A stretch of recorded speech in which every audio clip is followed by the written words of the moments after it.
nós estamos de volta e vamos falar aqui, Bartolomeu, ainda falando sobre safrinha. Sim, Fabélia, eu estava até querendo comentar, porque nós temos uma outra situação também. O Vitor colocou muito bem que a gente tem que reavaliar e ver o que realmente é um bom planejamento, uma boa época de plantio, obedecer às janelas. Eu acho que são algumas características que a gente tem que vamos dizer assim, que tem que pegar para o produtor mesmo, entender que se ele entrar naquelas regiões, ele pode até colher. Mas vai ter um risco, pode até colher, mas vai ter um risco maior. E nós temos também diminuído bastante uma cultura que a gente plantava antes, que é o sorgo. Apesar do sorgo ele não trazer algumas doenças para o solo ali, ou manter algumas doenças, mas o sorgo é uma planta também que ela resiste um pouco mais do sol, o estresse hídrico. Mas, mesmo assim, esse ano, eu estou vendo os sorgos todo amarelar e morrer antes de soltar a caixa. Então, é uma situação também adversa. Mas, assim, eu acho que aquele produtor que vai avançar um pouquinho mais, ele deve pensar em outra cultura que tenha condições de produzir mais. E uma outra situação também, Fabélia, que está comprometendo muito, ou vai comprometer muito, não somente essa safra de milho, mas também a nossa próxima safra, porque o produtor, ele prepara, ele planeja, ele faz a compra dos seus insumos, do seu fertilizante, com resultado dessa segunda safra, porque ele pega a maioria da sua margem da soja, faz o plantio do milho, e nisso ele dá um upgrade, ele cresce o seu capital e aí ele faz a compra dos insumos da próxima safra. Então isso está comprometendo também. A gente vê que as negociações estão praticamente paradas ainda, Bruxelas. Quase ninguém comprou insumos. O pessoal está todo, vamos dizer assim, na expectativa do que as máquinas, do que as colhedeiras vão trazer para o campo. Ainda algumas chuvas ainda também resolve ou ajudam alguma situação, não dessa maneira de vento, igual aconteceu aí nessa região. Tive ontem com o Mozart, ele me falava daquela região dele também que foi totalmente afetada, com ventos fortes, onde pegou o milho ali já no final e jogou todo no chão. Então, são situações que estão por vir ainda, que a gente não sabe o que vai acontecer, mas com toda certeza é um momento difícil, e também não somente para essa segunda safra, mas também para as outras safras. E nós temos um outro fator muito complicado ainda a respeito dessa safra, que é as trades, que é as revendedoras de insumos, que fizeram a compra em contratos antecipados. Então, grande parte desse milho, ele foi feito ainda contratos futuros. Então, essa é uma situação que ela precisa de ser negociada. Nós estamos orientando para que o produtor já façam ali os laudos, mesmo de áreas que não são financiadas, mesmo dessas áreas, tragam aí seus... Isso aí é que eu gostaria muito que frisasse, porque o produtor, ele precisa de algumas medidas agora, né, sim. Bartolomeu? Ele precisa não somente nessas áreas que são seguradas, que é muito pouco, ela precisa, o Silomar depois pode explicar, mas tem toda... os seus laudos que devem ser feitos, as variedades que são plantadas, elas têm que ser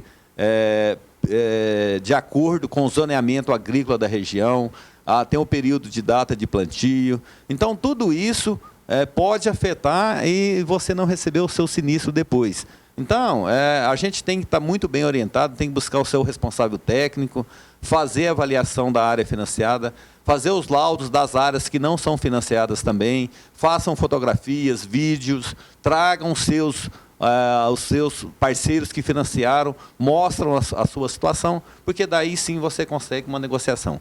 Porque não adianta deixar as coisas acontecer tudo de uma vez só depois, Fabélia, igual você colocou, e depois fica muito difícil essa situação, o produtor resolver... E alguns documentos ele tem janela específica do momento para fazer eles? Sim, tem específica. Todos os materiais têm um momento, tem a época de plantio, pelo mapa, tem o zoneamento. Até nós estamos criando um grupo técnico na FAEG, o Silomar vai estar junto, toda a região a gente vai discutir tudo isso, colocar no site, olha, essa variedade pode ser plantada até tal época, época, essa variedade de milho pode ser plantada, essa região pode plantar milho até 28 de fevereiro, essa até o dia 15 de fevereiro. Tudo isso vai ser colocado... Esse híbrido, ele só vai ter seguro se até o dia 15, se até dia 10? E ele só tem seguro e segurança plantado só nesse. A gente tem que lembrar isso, não é só o seguro, mas ele vai ter segurança também de produção se ele plantado até essa data. Então, tudo isso a gente está aprendendo com essa situação. Goiás é muito dinâmico e diversificado na produção e a gente tem que estar sempre atento e discutindo essas ações para que a gente possa dar aí ao produtor a tranquilidade dele produzir. Mas eu digo, é um ano difícil, é um ano de negociações, onde nós temos vários fatores envolvidos, igual eu disse aqui. Nós estamos buscando, junto ao Conselho Monetário, a nova economia do governo aí, porque o Mato Piba foi totalmente afetado pela seca na primeira e na segunda safra. Norte de Goiás também. Norte do Goiás não ficou fora. Então, a área que foi drasticamente afetada por El Niño, que as chuvas não chegou naquela região. Então, nós estamos buscando uma política, junto à FPA também, que venha ou dar um alongamento, um escalonamento dessas dívidas, que seja coletivo nessas regiões. Nós estamos trabalhando nisso ainda, porque, se caso a gente conseguir, essas regiões onde os municípios têm o estado de emergência, vão entrar também, vão receber essas políticas. Por isso que é importante a gente, nesse momento, mostrar, buscar os prefeitos, buscar os municípios, que é importante que ele decrete quando há a situação de emergência. A Defesa Civil tem andado com a gente em todo, nós reunimos em Rio Verde, no norte do estado, no sul do estado de Goiás, trazendo o pessoal da Defesa Civil. Eles estão orientando os municípios a fazerem da maneira correta o decreto de emergência. Para quê? Simplesmente para que o produtor possa receber essas políticas que as nossas lideranças estão buscando para o produtor. Já nós falamos mais aqui com os nossos participantes, agora vamos ver a previsão do tempo. Bom dia, Faberli, bom dia a todos, um sucesso no campo. Olha, semana passada nós tivemos algumas chuvas aí na região, beneficiou uns, não beneficiou outros, né?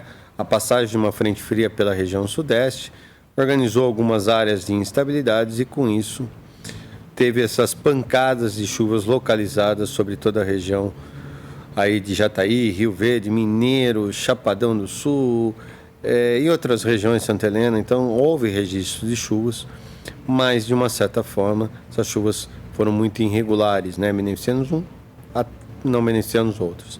E para essa semana, deverá acontecer a mesma coisa, ou seja, uma nova frente fria deverá avançar pelo sul e sudeste nesse começo de semana e aí provocar algumas chuvas na região sul de Goiás.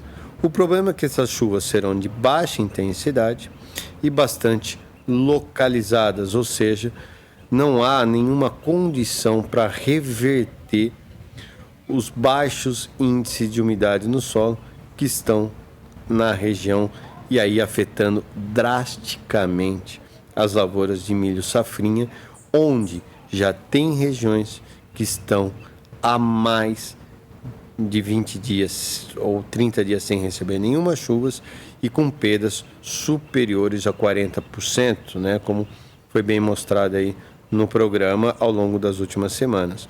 Então, o que se espera para essa semana serão chuvas na forma de pancadas muito irregulares, tá? E de baixa intensidade. E aí, pessoal, esse deverá ser realmente o último episódio de chuvas. Espero que novos episódios venham, porém, vai ser bastante difícil disso acontecer, porque estamos sob efeito de um El Niño e um El Niño ainda influenciando esse tempo mais seco. Um abraço a todos